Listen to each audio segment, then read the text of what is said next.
planície úmida do planeta está mais seca. O Pantanal está presente em dois estados brasileiros, Mato Grosso e Mato Grosso do Sul. O bioma perdeu 29% de superfície de água entre a cheia de 1988-89 e a última em 2018. Esse é o resultado de mais uma pesquisa divulgada pelo MAP Biomas. E é com o Eduardo Rosa Reis, engenheiro agrônomo e integrante da equipe MAP Biomas, que a gente vai falar agora. Oi, Eduardo, seja bem-vindo, bom dia. Bom dia, tudo bem, pessoal? Tudo certo. Eduardo, bom, na primeira cheia registrada na série histórica de imagens de satélite analisadas aí pelo MAP Biomas entre 88 e 89, o total da superfície de água era de 5,9 milhões de hectares. Na última cheia, 2018, estou vendo aqui a pesquisa, a área alcançou apenas 4,1 milhões de hectares. Em 2020, esse valor foi de 1,5 milhão de hectares, o menor nos últimos 36 anos. O Pantanal, onde a água aí tem um papel fundamental, né, Eduardo? Vive uma seca. Isso, é o que a gente constata, né? O Pantanal, ele é muito dependente desse ciclo de inundação dele. A gente precisa entender que o Pantanal, ele não depende só dele, né? Ele está inserido na bacia do Alto Paraguai, na bacia hidrográfica do Alto Paraguai, que compreende as áreas de planalto, que são áreas do bioma do Cerrado e do bioma da Amazônia, ao norte. Então, o Pantanal, ele é dependente de todos esses rios, de todas as nascentes dos rios que caminham pelo Planalto e chegam na planície.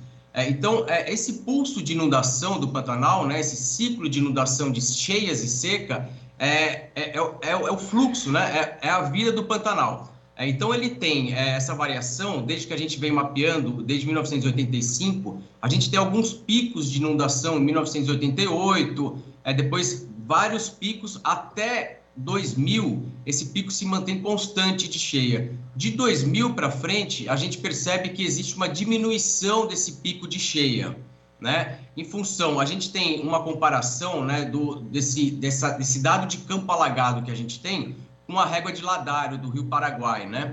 Então, a gente identifica certinho essa variação, né? No começo da série, tendo picos de cheias maiores, e no final da série, esse pico de cheia, que é a última cheia que a gente teve em 2018, ele já não enche tanto quanto ele enchia em 1988. Então, é o dado que você falou, né, que comparando as duas grandes cheias do início da série, em 1988, com a última cheia em 2018, ele perdeu 29% da sua superfície de área alagada. Então, esse é um problema que a gente já detectou, né, a questão da diminuição dessa área alagada, e um problema mais profundo ainda, que é a questão dos meses que ele fica alagado, né? Então, no início da série, ele permanecia até 6 meses debaixo d'água, né? É um processo de renovação do Pantanal. E no final da série, e na última cheia, ele permaneceu só 2 meses alagado, basicamente dezembro e janeiro de alagamento, e depois ele secou. E agora o que a gente vê hoje, em 2020, é um estado de seca mais crítico, né? E aí o Pantanal mais suscetível ao fogo e com menos quantidade de água para renovar a sua vegetação, a sua biodiversidade. Exato, a gente vai aprofundar daqui a pouquinho nessa questão do fogo, mas antes eu quero te perguntar, já que você tocou já nessa questão, né, do bioma que depende aí da bacia hidrográfica do Alto Paraguai, que também engloba a parte aí do Cerrado da Amazônia, afinal, o Pantanal ainda tá, a gente pode dizer que ainda é o bioma preservado, ou qual seria esse percentual de preservação no Pantanal? Dizer que é preservado é uma palavra muito complicada, porque, na verdade, a gente depende da situação de biodiversidade, de fauna e flora presente na vegetação nativa que a gente tem. Mas a gente tem uma vegetação nativa no Pantanal correspondente a 83% da área do Pantanal é de vegetação nativa. A outra parte, né, 16% do Pantanal, ele foi já alterado em função da retirada da vegetação natural para a implantação de áreas de pastagem exótica. Quando a gente faz a análise para a bacia do Alto Paraguai, esse número é um pouco mais complicado em termos de perda de vegetação natural, né? Na bacia do Alto Paraguai, a gente tem só no Planalto, né, a gente tem apenas 43% da vegetação natural presente. O restante, né, 66% da área antrópica no Planalto, antrópica quer dizer áreas de pastagem e áreas de agricultura, são correspondentes a 66% do Planalto. Isso quer dizer que você tem um uso do solo mais intenso. Esse uso do solo gera sedimentos que são transportados para os rios do Planalto. Esses rios percorrem o Planalto e quando chegam na planície, no Pantanal, eles depositam esses sedimentos, causando então os problemas de assoreamentos nos rios. E a gente tem o clássico exemplo de assoreamento, que é o Rio Taquari, né? Que em função dos processos de assoreamento chegou a mudar o curso dele, né? Então, essa problemática em termos de perda de vegetação nativa, quando a gente analisa a BAP, é muito mais complicado em termos de remoção de vegetação natural, né? A gente teve um aumento de 5,4 milhões de hectares de área de pastagem. Áreas de pastagem que aumentaram sobre áreas de floresta e sobre áreas de savana, né? Então, a gente teve uma perda de 2,5 milhões de hectares de floresta e uma perda de 2,3 milhões de hectares de savana. Né? Então, a gente percebe no início da série, né, até o ano 2000, de 85 a 2000, a gente tem um crescimento muito grande das áreas de pastagem sobre essas áreas de vegetação natural, e de 2000 para frente, a gente tem um incremento muito grande da área de agricultura. Né? A agricultura, normalmente, ela se desenvolve sobre as áreas de pastagens já consolidadas, né? Em áreas de relevo mais plano. Então, a gente frisa e evidencia que é necessário que existam técnicas de manejo e de conservação do solo nessas áreas de uso de pastagem, de uso de agricultura, para minimizar esse transporte de sedimentos para os rios e minimizar com que esses sedimentos se depositem no Pantanal, causando diversos danos que a gente já identifica hoje.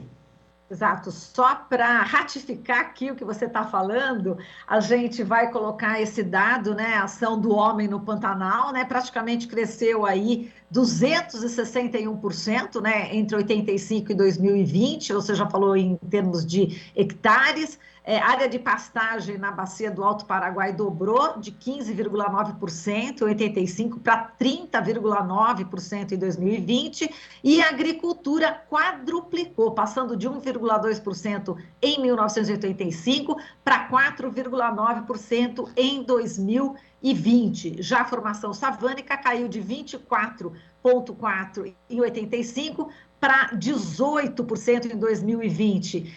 Portanto, realmente, aqui estou vendo mais um dado, em 2020, 40% da bacia do Alto Paraguai possui também uso agropecuário, você já falou aí dos impactos. Agora, realmente, para a fauna e para a flora, qual que é o impacto também para o ser humano, o impacto de tudo isso, de toda essa perda que a gente está tendo no Pantanal, Eduardo? Olha, a gente tem, pelo fato de você retirar a vegetação natural, né, você tem uma substituição de áreas, né, de biodiversidade muito rica, né, que são as áreas de floresta e de savana, para uma monocultura, né, de pastagem. Então, a gente já tem uma perda de biodiversidade em termos de flora muito grande. E você retira o habitat da fauna existente na região, né? Então, a gente tem um impacto direto, né, na questão da biodiversidade, e para o Pantanal em si, esse impacto também é sentido quando a gente tem outros fatores interligados, né, com essa questão da diminuição da água, da diminuição do pulso de inundação. O pulso de inundação faz com que o Pantanal se renove a cada ciclo de inundação, né? Então, e aí quando você tem as secas mais prolongadas, você tem um Pantanal mais suscetível ao fogo. E você tem áreas no Pantanal que pegaram fogo até 3 vezes, 4, 5, 6 vezes. Né? Então, você tem 57% do Pantanal que pegou fogo nesses 36 anos de história. Né? E também, dessa área que pegou fogo, a gente tem ainda 78% dessa área é queimada no período seco. Né? Então, essa correspondência entre a diminuição do ciclo de inundação com maior tempo de seca, a gente intensifica esse período que o Pantanal está sujeito a pegar fogo, né? E quando você tem uma frequência maior de incidência da cicatriz de queimada, dos incêndios, você tem uma diminuição da biodiversidade, você tem uma morte de animais, né? Então, tudo isso junto, né, os extremos juntos, acaba criando uma situação muito preocupante em termos de conservação, né? E preservação não só do Pantanal em si, mas também nas áreas de planalto, que são muito importantes para a manutenção do sistema hídrico natural do Pantanal. Exato. Acrescentando aqui mais um dado: 93% do fogo no período ocorreu também em vegetação nativa nos últimos 36 anos. Quer dizer, e é um estrago isso, não é? Para a natureza, para o meio ambiente, como você já falou. Agora, quais são as possíveis saídas, na sua opinião, Eduardo? Olha, a gente tem que ter o fogo, ele é muito intrínseco ao sistema, né, ao Pantanal, né? O fogo acontece no Pantanal. A gente tem uma média por ano aí de 5% do Pantanal que pega fogo, né? E basicamente é muito mais a vegetação campestre que pega fogo. Quando ela está cheia d'água, ela não pega fogo. Quando ela seca, ela fica suscetível ao fogo. Então, o que a gente tem que fazer existe o manejo do fogo, né? Então, a gente precisa ter uma orientação melhor desse manejo do fogo, o manejo nas áreas de pastagem natural e a época adequada para utilizar esse fogo, né? Não adianta a gente querer fazer um manejo do fogo quando você tem uma super situação suscetível ao fogo, ventos fortes, vegetação seca, a falta de controle, né, para o fogo não sair da área onde ele deseja ser manejado, né? Então, é um conjunto de fatores que precisam ser analisados para fazer o uso do fogo, né? E aí observando, sim, o pulso de inundação do Pantanal. Então, esse controle é fundamental para que a gente possa fazer o manejo e o uso adequado do Pantanal, seguindo as aptidões, né, do Pantanal, de pecuária natural, tradicional, turismo e outras diversas aptidões, e é que a gente não chegue nesse limite de seca, porque aí falta água para tudo, né? Até para combate ao fogo, para alimentação dos ribeirinhos, né? Para todo tipo de uso da água, né? Então, a gente tem o caso clássico do Rio Taquari, né? A gente tem áreas que não alagavam antigamente e que, nesse final da série, estão completamente alagadas. Então, você tem o fazendeiro lá que antigamente, né, há 30 anos atrás, ele tinha o seu gado no pasto natural lá e hoje a fazenda dele está debaixo d'água, né? Então, como é que ele vai conseguir fazer a atividade dele nessas áreas, né? Então, é um problema que afeta a todos. Exato. Agora, essa questão também do turismo, né? Enfim, internacionalmente o Pantanal é famoso, né? Como é que você vê também esse impacto, né, em relação ao turismo, as pessoas que dependem do turismo aí nessa região, que aí já é uma cadeia, né, que vai atingindo várias outras pessoas, né? Sim, é uma questão de a gente tem que se adaptar, né? A gente tem uma análise em comparação com a régua do Rio Paraguai em Ladário, né? Que mostra que o Pantanal já teve uma época em 1960, 1970, ele já teve uma época bem seca, né? Aí depois ele passou por um ciclo de cheia maior, né? Que é o que a gente vem retratando em 1985, 80 até 1988, né? Até 1985, um ciclo de cheia maior. E agora ele está passando por um nível mais de seca, né? De novo, um nível, talvez em 2020, agora o auge, né, da seca, a gente não sabe muito o que vem pela frente. Então, a gente depende um pouco desse jogo climático, né? Que a gente não tem tanto controle, né? Das chuvas que vêm da Amazônia, que caem na área central do Brasil, né? Então, a gente depende um pouco dessas chuvas que caem na cabeceira do Pantanal, né? Na área de Planalto, e que irrigam o Pantanal. E a adaptação, né? A adaptação em termos de qualidade de turismo no Pantanal, né? A gente tem as represas secando, né? Então a gente tem menos a quantidade de animais de silvestres presente ali em função de toda essa diminuição da biodiversidade, diminuição de água, aves, né? O Pantanal é um refúgio, né? Um trânsito de aves muito grande, né? Então, esses animais, essas aves também sofrem com essa seca, né? A incidência de fogo, né? A frequência de queimada. Então, a gente está passando hoje no Pantanal que as pessoas têm que fazer algum tipo de auxílio para conseguir manter a sua sustentabilidade em termos de não só do turismo, né? Um turismo que o pessoal vai lá, faz uma observação de pássaros, pesca, né? Tem a parte grande de pesca também que está muito impactada. Então, é um complexo de situações em que o ambiente em desequilíbrio desfavorece um pouco essa situação. Mas, de novo, a gente precisa se adaptar, né? O Pantanal já teve um período de seca, e possivelmente vamos enfrentar um período de seca também agora nos próximos anos, até vir uma próxima cheia. E aí, o mais importante que eu acho que a gente tem que, de novo, preservar o planalto, né? Preservar a beira de rio, preservar as nascentes, recuperar as nascentes, para que, quando vier um período mais chuvoso, essa chuva caia na cabeceira do Pantanal e leve essas águas, se possível, com menor quantidade de sedimentos para a planície. E aí sim a gente pode ter um Pantanal renovado e aí sim continuar, né, o seu uso tradicional, o seu uso com turismo e as diversidades, aptidões que o Pantanal tem. Como recuperar essas nascentes? Você acha que deve ter também um incentivo governamental, enfim?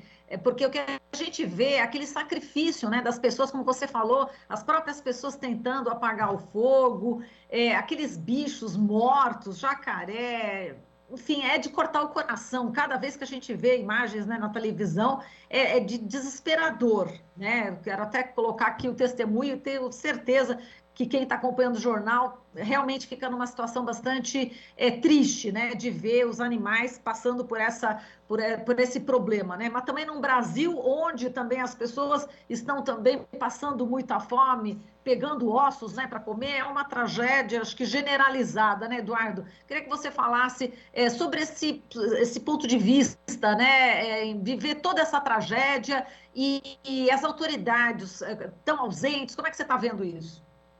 Olha, a gente faz um mapeamento, né? A gente trabalha com os fatos, né? A gente trabalha com imagem de satélite e consegue fazer essa leitura do histórico que vem acontecendo.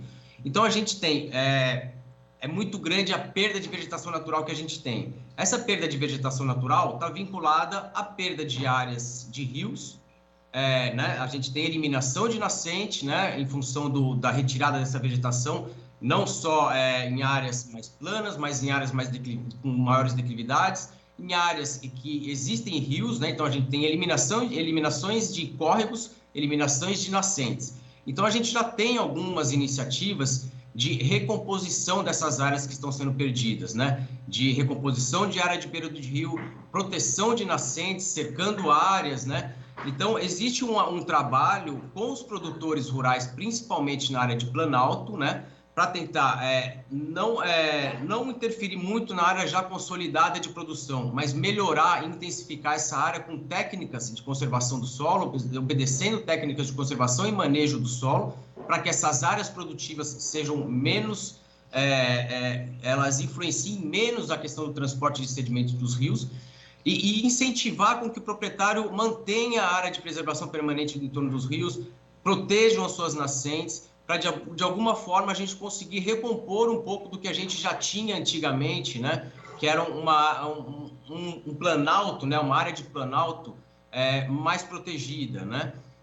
Então, o que a gente vê tem algumas análises já que consegue ver o Pantanal não só como bioma, né? Mas o Pantanal como dependente da bacia hidrográfica do Alto Paraguai. Então, fazendo algum tipo de compensação, né? Existe um processo de compensações de áreas para tentar preservar o Pantanal e manter o planalto produtivo, mas o proprietário em si também tem que adotar muitas técnicas de conservação, adotar a consciência de que tem que ter uma área de preservação permanente no entorno do rio. Então, esse processo de recuperação e de educação ambiental, eu acho que é muito importante, né? E é o que, às vezes, falta um pouco também no proprietário, para chegar essa instrução no proprietário, explicando para ele como é importante ele ali no Planalto preservar a sua região para que o Pantanal também esteja preservado. Então, essa consciência ambiental eu acho que ainda precisa ser mais elaborada e chegar ao proprietário mesmo.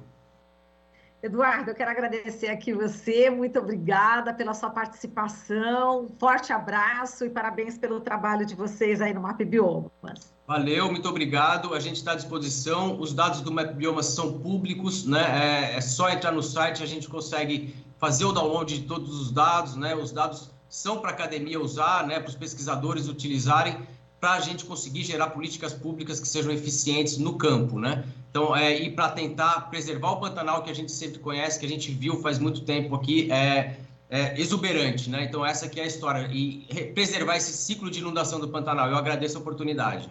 Muito obrigado. Eu que agradeço. Isso, até mais, Eduardo. Falamos aqui com o Eduardo Rosa Reis, ele que é engenheiro agrônomo e integrante da equipe MAP Biomas.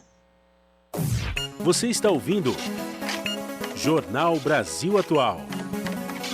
As notícias que os outros não dão.